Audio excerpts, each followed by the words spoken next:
Welcome to the Meridian Grand, Mr. and Mrs. Fontaine. We hope your stay is exceptional. Marcus's face turns to stone. Renee tilts her head and laughs softly. Vivienne's smile doesn't waver, but her eyes say everything. Vivienne, leaning slightly forward. I know her. Marcus, barely audible. Please, not like this. Vivienne, almost a whisper. Like this is exactly right. The lobby lights soften. A screen descends from the ceiling. Narrator, please settle in. What you're about to witness isn't just a story, it's a reckoning. Welcome to our story. Before we start, please like this video and subscribe. Also, please let us know in the comments, where are you watching from? New York? London? Maybe South Africa or Jamaica? We want to know. Marcus Fontaine stood at the bathroom mirror, straightening his cufflinks for the fourth time. He had chosen the silver pair, the ones Renee once said made him look powerful. He loosened his collar, then tightened it again. The man looking back at him didn't resemble someone catching a connecting flight to a finance summit. He looked like an actor running lines before the curtain rose. Behind him, Vivienne moved quietly through their bedroom, folding his clothes into his travel bag with the kind of careful attention that people mistake for habit. Each dress shirt smoothed flat, each item placed with intention, not obsession, just the quiet precision of someone who notices everything. You don't have to do all that, Marcus said, his voice aimed at casual. Vivienne folded the collar of a white shirt and set it down neatly. I know, I just don't like things out of place. She zipped the bag and sat at the edge of the bed, legs crossed. How long did you say you'd be gone? 3 days, he replied, reaching for his phone. Maybe 4. She nodded slowly. That's what you said in April, too. He laughed, too fast, too bright. Are you tracking my trips now? Vivienne looked at him with the gentlest expression. I run a luxury resort, Marcus. My brain catalogs details the way other people breathe. She said it without accusation, but she was watching him the whole time. She had been watching for a while now. The phone had become a stranger in their home, always flipped face down on countertops, carried into the shower as a second companion, new running shoes he'd never worn to any track, a cologne she didn't recognize when she pressed her face to his coat. None of these things were evidence on their own, but in hospitality, Vivienne had learned something foundational. Patterns don't lie, people do. Do you need anything else? She asked, standing. Marcus scrolled something on his phone, then pocketed it. I'm good. She walked him to the front door. He kissed her on the cheek, not her lips, the way you kiss someone you're already half gone from. I'll call you tonight, she said. You always do. He hesitated for just a half second, then nodded, picked up his bag, and left. Vivienne stood at the door long after the sound of his tires faded down the driveway. She didn't reach for her phone. She didn't call anyone. She simply stood in the quiet and felt the weight of knowing without yet having proof. She walked to the kitchen, made herself a pour-over coffee, and sat at the island near the window. The morning light was honest in a way people often weren't. Her phone buzzed against the marble. She glanced at it.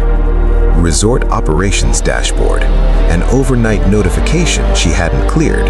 She tapped it out of habit, not suspicion, not yet, just muscle memory from a decade of running the Meridian Grand. She scrolled through the upcoming reservation log and stopped. Fontaine, M. Orchid Suite, room 914. Arrival Friday, checkout Monday. Second guest, Renee, C. Vivienne set her mug down carefully. She read it again and again. Her fingers didn't shake. Her breath didn't catch. She simply sat very, very still, the way still water does right before something breaks the surface. She whispered, "Oh," not in shock, in understanding. She didn't throw the mug. She didn't call her sister. She stood up, rinsed the coffee cup, placed it upside down on the drying rack, clean, precise, handled, and sat back down. She breathed. When she was 26 and just promoted to assistant manager at her first resort, her mentor, an older Trinidadian woman named Claudette, who wore red lipstick and never raised her voice, had told her, "Vivienne, the moment you react in front of a guest, you've lost the room. Emotion belongs backstage." Vivienne had carried that lesson through every difficult year since.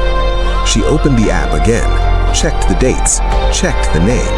Something inside her broke, but cleanly, the way expensive glass cracks in a single, straight, deliberate line. She went to work the next morning as she always did. She approved the linen order. She toured the pool deck. She listened to a retired professor explain at considerable length why his balcony view was technically southwest facing, not south, and therefore misrepresented online. She nodded with patience she didn't feel. Only you knew, she thought. That evening, Marcus called. "Hey love, long drive. How's everything there?" "Quiet," she said, which was true. "Text me when you arrive somewhere safe." "Of course." After she hung up, she lay on the bed and stared at the ceiling. She wasn't stupid. She knew marriages didn't crack all at once. They leaked slowly, quietly, until one day you noticed the floor was wet and you had no idea how long it had been that way. But this felt deliberate. He had booked her resort, her rooms, her staff, her building. Whether arrogance or carelessness, it didn't matter. The symbolism was real. She whispered to the ceiling, "All right then." Not to him, to herself.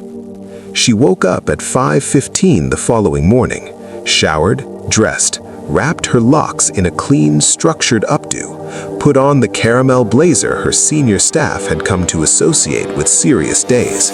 She looked like a woman who slept well. At the resort, she called a closed-door briefing with her core team. Her deputy manager, Thierry, sat across from her. Beside him, 2 senior supervisors and her head of guest experience. "We have 2 VIP guests arriving this weekend. They are to receive flawless treatment. No lapses, no loose conversation between staff, no emotional reactions of any kind." Silence sat in the room like a held breath. "Is everything all right, ma'am?" one of the supervisors asked gently. Vivienne smiled, composed, complete. "Everything is exactly as it should be." She assigned every detail herself: linen suite preparation, dining reservations, private elevator access, evening turn-down service, late-night room service logistics. She walked through each point like a conductor marks a score. When the others filed out, Thierry stayed behind. Viv, he never called her that except in private. "I'm fine," she said. That was intense. Her smile didn't move. It needs to be. She returned to her office, closed the door, sat, and let her hands tremble for exactly 45 seconds. Then she clasped them, breathed, steadied. She pulled up the booking confirmation one more time. Orchid Suite, room 914. Her pulse beat once hard, then settled. That evening, she engaged a private investigator. Not for ammunition, for clarity. She didn't want a scene based on assumptions. She wanted facts she could hold. When the investigator asked what she needed, she said, "Photos, verified timelines, nothing that crosses a legal line." 4 days later, she had everything. Airport arrivals hall, fingers interlaced, a restaurant in the old quarter of the city, candles between them, a hotel 2 towns over, his arm around her shoulders as they walked through the lobby, smiling, comfortable, practiced. Vivienne studied each image for a long time, not with disbelief, with confirmation. She closed the folder, stood, straightened her blazer, and walked back to the floor. Friday arrived with the kind of clean coastal light that made the Meridian Grand look like a painting. Vivienne chose to work the front desk herself that morning. Her staff didn't ask why. They didn't need to. At 11:40, the glass entry doors swept open. A woman's laughter first, bright, slightly theatrical. Then Marcus, holding the door, his hand hovering at the small of her back. Renee was striking. Vivienne noticed this honestly, without contempt. Betrayal in stories is supposed to wear plain clothes. This one had dressed for the occasion. Marcus looked up. His face went through 3 emotions in under a second: recognition, terror, collapse. Vivienne smiled. "Welcome to the Meridian Grand," she said warmly. "How may I assist you today?" Renee stepped forward, bright-eyed. "Checking in.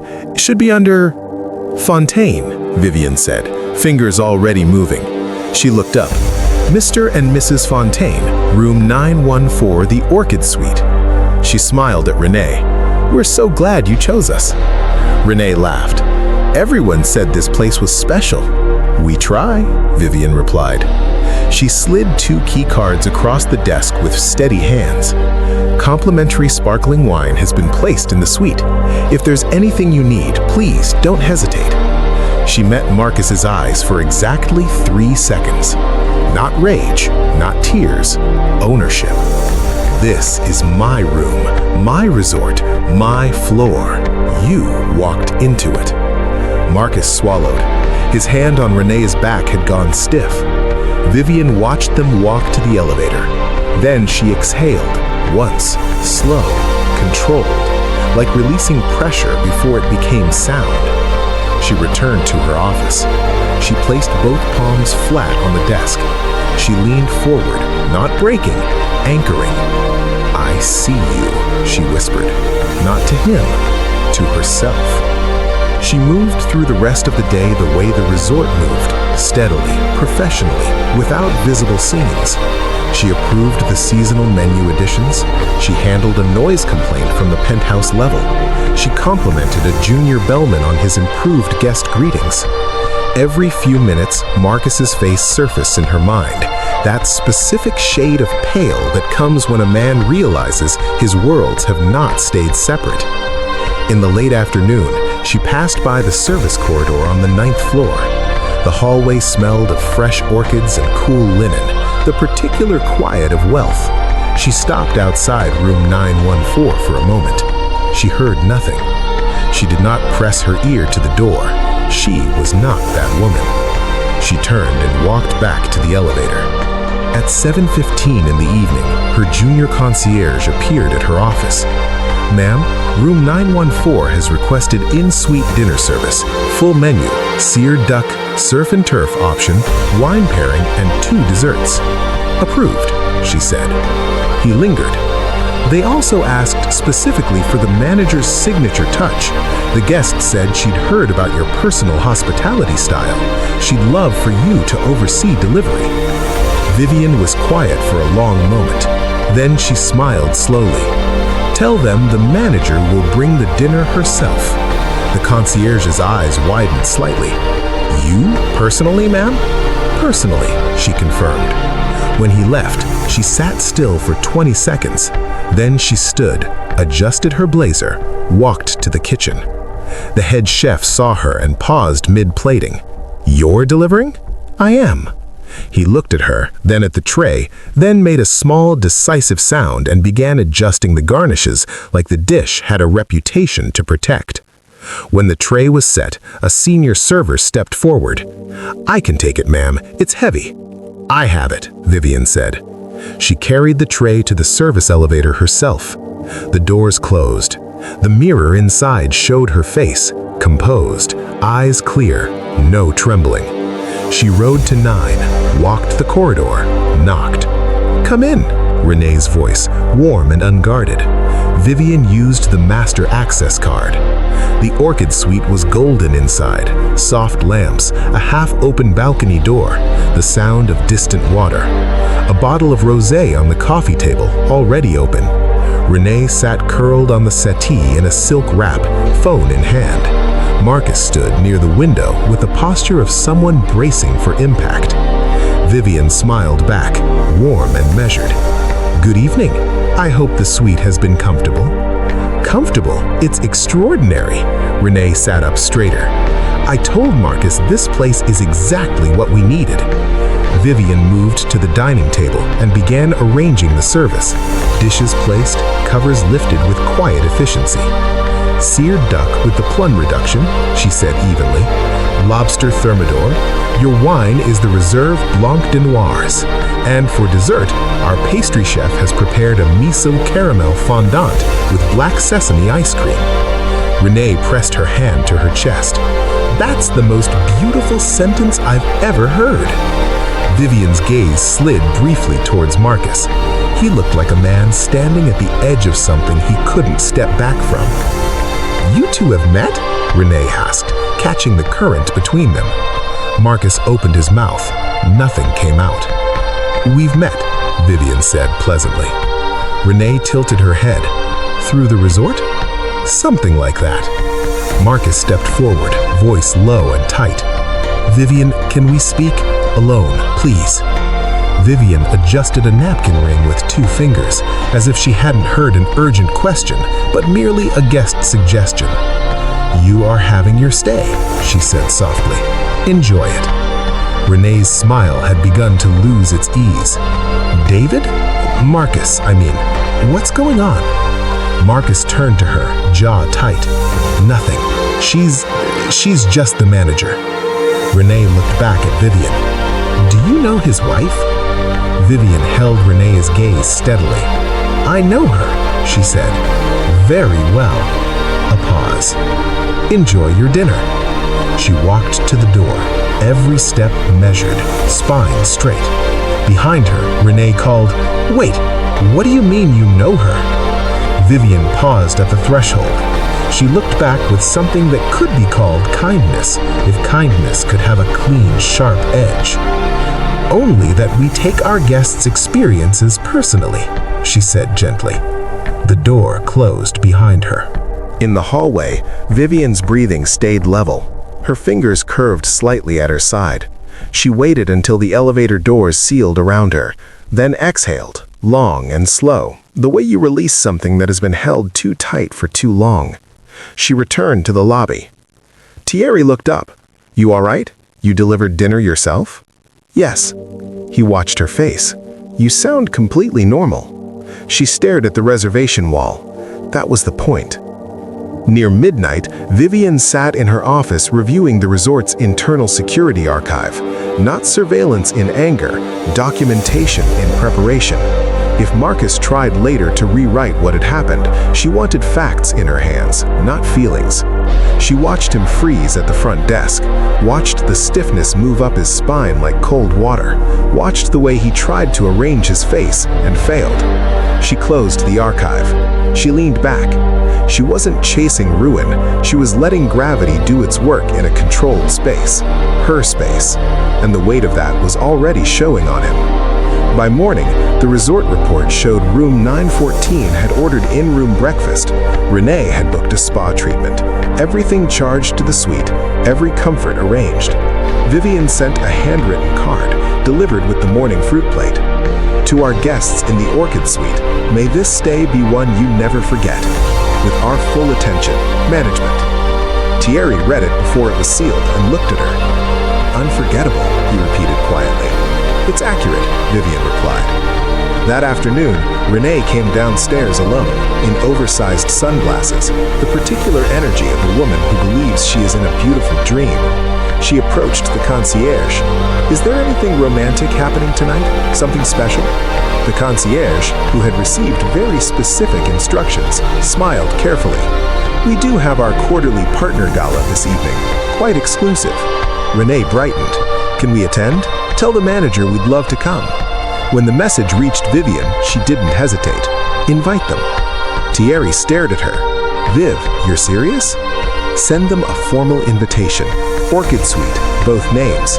His voice dropped. "What are you planning?" Vivienne stood, smoothed her blazer, and gave him the kind of smile that answered nothing and communicated everything.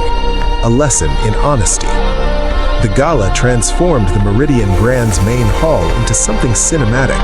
Champagne-colored draping, long tables dressed in ivory linen, the centerpieces, white dahlias and birds of paradise, standing like quiet authority.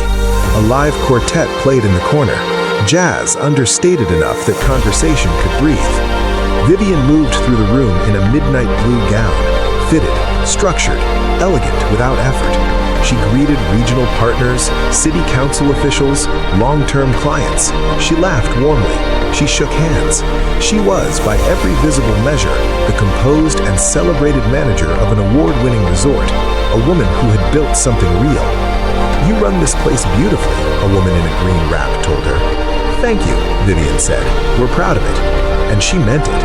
Whatever was happening in her personal life, these walls, this staff, this standard was hers. She would not allow betrayal to stain what she had spent years building. At 7:40, Thierry appeared at her elbow. "They've arrived." Vivienne's heartbeat held steady. "Seat them at table 1. "That's your table." "I know." Renee entered first, black-fitted dress, gold jewelry, heels that announced her. She moved like a woman who decided tonight was hers. Marcus followed a step behind, tie straight but jaw tighter than it should have been for a man at a party. Renee whispered to him, delighted, "See, this is exactly the kind of life I've always wanted." Marcus said nothing. They were escorted to table 1. Vivienne was already seated. Renee's smile flickered when she saw how close the seating was. Then she recovered. "Oh, you're here too." "It's our event," Vivienne said warmly. "Welcome." She lifted her glass slightly. Not a toast, an acknowledgement. The evening unfolded. Speeches, applause, a presentation on the resort's 5-year growth, numbers that represented real work, real years, real sacrifice. Renee leaned toward Vivienne. "How long have you been running this place?" 8 years, Vivienne said. "That's amazing." Renee glanced at Marcus. "He mentioned his wife manages a property somewhere. Said it was a smaller operation." Vivienne's smile stayed exactly where it was. People sometimes need the things that intimidate them to seem smaller. Renee blinked. "What?" "Just an observation," Vivienne said pleasantly. Marcus's cutlery had gone very still. "You're quiet," Renee told him, touching his arm. "I'm just tired," he said. "You're always tired lately."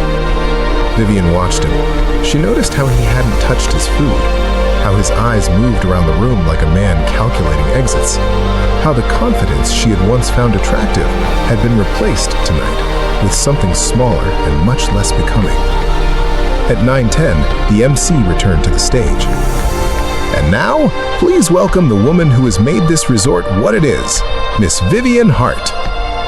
Renee clapped with genuine enthusiasm. "That's you." Vivienne stood gracefully, smoothed her gown, and walked to the stage. She looked out at the room. Partners, staff she had hired and trained and championed, guests who came back year after year because of the standards she had set. And at table 1, a woman who didn't know the full story, and a man who knew all of it and had chosen anyway. She took the microphone. "Good evening, everyone." Her voice was warm, unhurried. The room settled. The Meridian Grand was built on one word: trust. Guests trust us with their comfort. Partners trust us with their investment. Our staff trusts us with their livelihoods and their futures. That's not a small thing. That's everything. Soft murmurs of appreciation moved through the tables. And I believe the same is true of love, of marriage, of any commitment made between two people who choose each other. Trust isn't dramatic. It doesn't announce itself. It's built in the quiet decisions, the choices made when no one is watching, when it would be easy to do otherwise. A few people smiled. Someone at the back table reached for their partner's hand. Renee was glowing. She leaned toward Marcus. "That's exactly what I want. That's the kind of love I've been looking for." Marcus's lips parted. Nothing came out. "Tonight," Vivienne continued, "I want to honor the couples in this room who remind us that loyalty is not a relic, that honesty is not naive, that what is built in truth is the only thing that lasts." She paused. What is built in secrets eventually finds its way into the light. She stepped away from the microphone to applause that filled the room fully. Renee turned to Marcus. "Did you hear that? That's the kind of man I need. Someone who chooses me, every day, out loud." Marcus looked at his plate. Vivienne sat, unfolded her napkin, and returned to her meal. Near the end of dinner, Renee excused herself to the restroom. As soon as she was gone, Marcus leaned toward Vivienne, his voice low and fractured. "Please, can we just talk? Privately. I'll explain everything." Vivienne looked at him calmly. "You're at a gala, Marcus. Don't make a scene." "This whole night is a scene. This is a hospitality event. I gave a speech about trust. That's my job." His voice cracked. "Vivienne, I'm begging you." Her expression shifted. Not cruel, not forgiving, just clear. "You weren't begging when you made the reservation," Marcus said quietly. "You weren't begging when you walked through my front doors holding her hand. I didn't think. You didn't think I'd find out," she corrected. He looked at the tablecloth. "I'm sorry." She looked at him the way you look at something you used to believe in, not with hatred, with the particular sadness of revised understanding. "You are a guest here tonight, Marcus. Act accordingly." Renee returned, smiling, a fresh coat of lipstick, no idea what had just shifted. "Everything okay?" she asked. "Yes," Vivienne said pleasantly. "Enjoy the rest of your evening."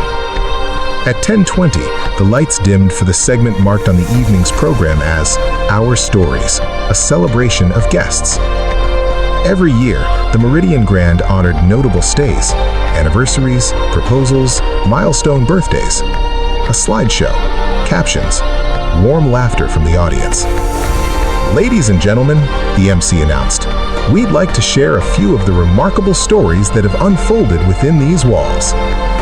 Partners on beaches, a surprise engagement in the rooftop suite, a 90th birthday dinner." Renee leaned forward, delighted. "This is so lovely." The screen shifted. An airport.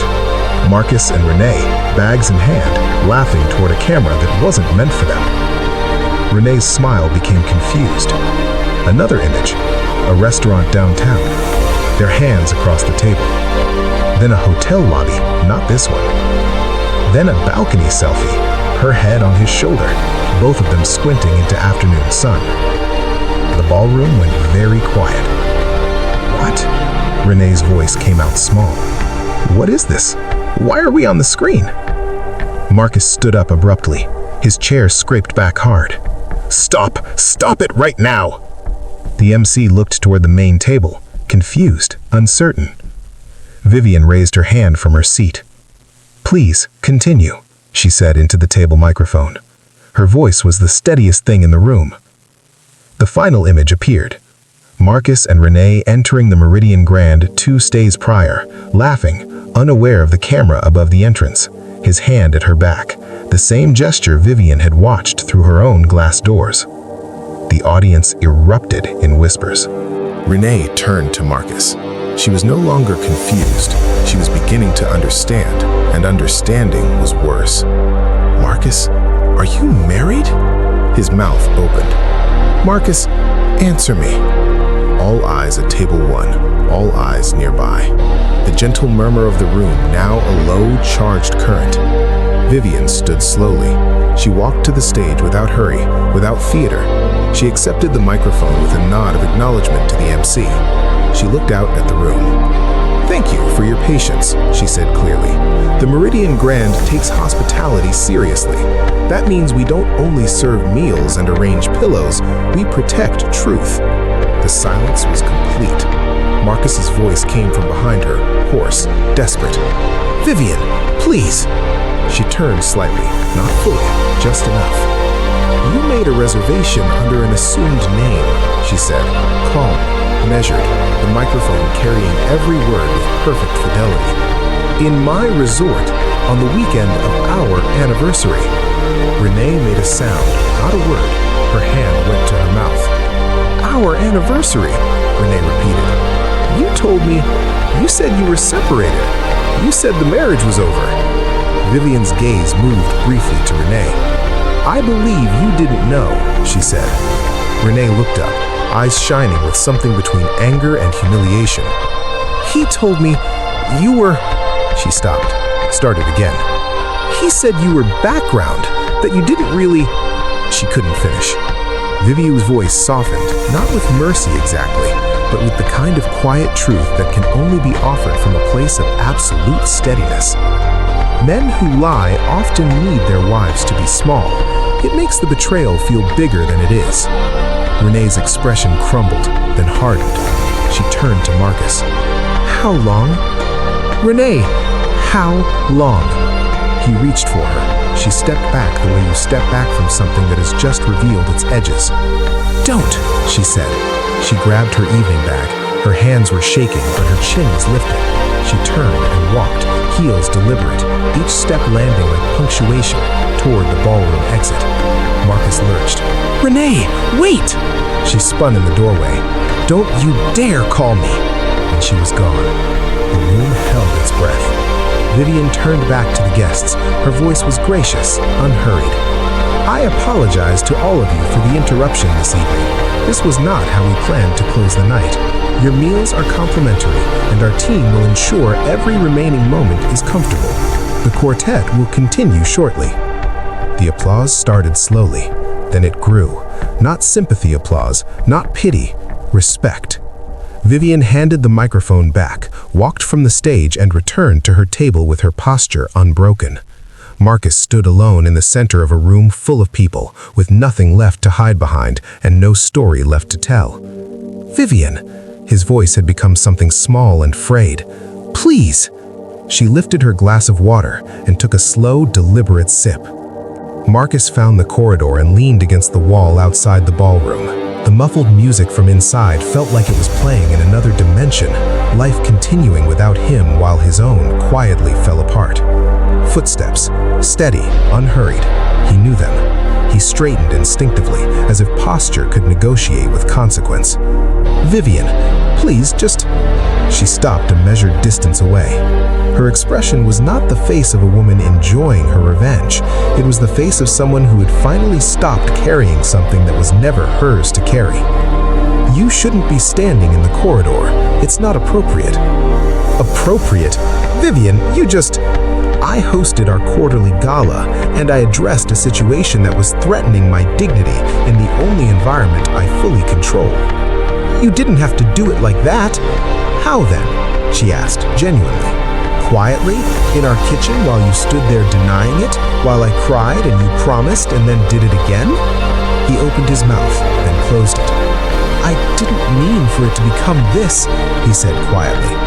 That's what people say when the bill arrives. He stepped closer. It started slowly. I was under so much pressure and Don't, she said.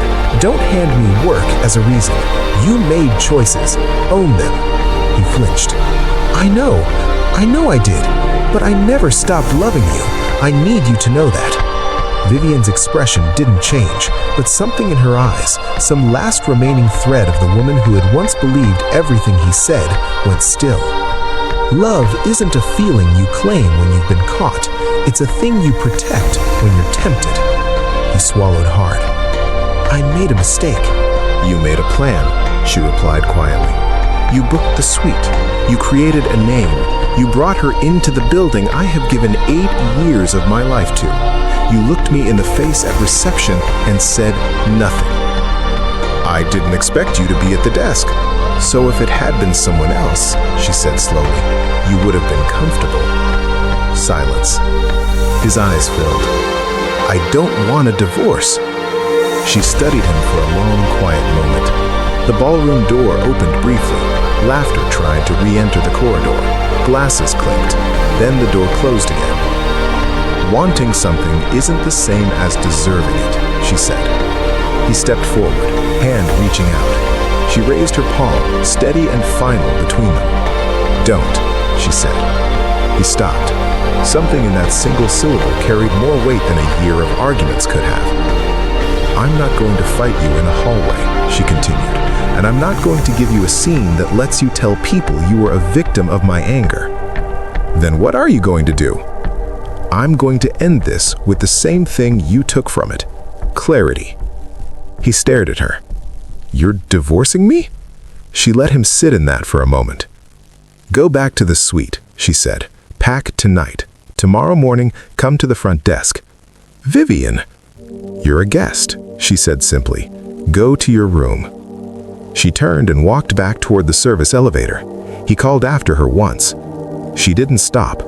Not because she didn't hear him, because she had decided, quietly, somewhere between the lobby and the 9th floor and the ballroom stage, that his voice would no longer redirect her steps.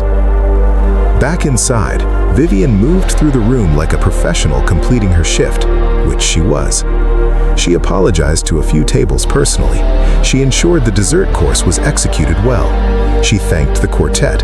She shook hands and accepted compliments with the particular grace of someone who has earned the room's respect and knows it. One woman touched her arm. That took real courage. Vivienne gave a small, true smile. "Thank you for staying." She did not allow herself to shake until her office door was closed behind her. Then she placed her palms on her desk, leaned forward, and exhaled, long and slow and complete. Her chest ached, but her spine held. She had loved Marcus, and she had finally, tonight, stopped protecting his lies more than her own peace. Morning arrived the way mornings do after hard nights, quietly, without apology. The Meridian Grand had already been cleaned by the time the first sunlight moved across the lobby marble. Fresh flowers, staff moving with practiced efficiency, guests in robes drifting toward breakfast. Vivienne walked in at 7:50 in a cream linen blazer, hair neatly pinned. If anyone looked at her, they saw a manager beginning another day, not a woman whose marriage had dissolved in front of 200 people less than 10 hours ago. Thierry approached. "Room 914 is requesting checkout assistance." "I'll handle it." His eyes widened. "You're sure?" "Yes." She moved behind the front desk, pulled up the suite charges. The list was long. Every upgrade, every meal, every comfort he had provided for someone else on her grounds. She looked at the total for a moment, then printed the invoice. At 8:20, Marcus came downstairs. The next morning, a young woman arrived at the desk. Suitcase, tired eyes, the look of someone who had been traveling a long time and was ready to stop. "Hi, I have a reservation."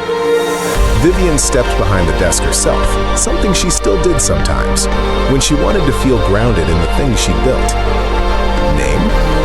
The guest gave it. Vivienne typed, looked up. "Welcome to the Meridian Grand," she said warmly. "We're really glad you're here." And this time, for the first time in longer than she could say, the smile on her face was not professional armor. It was just real. She handed over the key card and watched the young woman walk across the lobby toward the elevators. Then she looked out at the atrium, the staff, the light, the day beginning, and thought something she didn't say aloud to anyone. The greatest answer to being made to feel small is not to prove your size. It is to simply continue, to remain standing, to remain decent, to remain whole, and to let the truth do what truth always eventually does. It finds the light. All you have to do is not get out of its way. Like, share, and comment on the lessons you've learned. Let me know where you're watching from in the comments below. See you in my next.